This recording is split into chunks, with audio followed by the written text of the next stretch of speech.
তুমি কোন চ্যাটের বাল আব্বাস? তুমি আসছো এখানে মামলা করতে? গুনার টাইম নাই, ভদ্র হতে শিখুন। আমরা সভ্য সমাজে বসবাস করি, অসভ্য আচরণ করবেন না। অসভ্য আচরণ যদি করেন, কিভাবে আপনাকে সভ্য করতে হয়, আপনাদেরকে সভ্য করতে হয়, এটা আমাদের ভালো করে জানা আছে। অনেক আমরা সহ্য করেছি। এই যে আমার নামে আজকে একটা মামলা হলো, মানহানির মামলা। ওই ব্যক্তি চাঁদাবাজি করে, সন্ত্রাসী করে।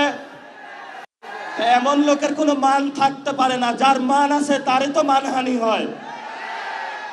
মামলা করেছে আরেকজনকে দিয়ে, গোপনে গিয়ে হলে সাক্ষী হিসাবে উপস্থিত হয়েছে। এগুলাকে আমরা বলবো গুপ্ত।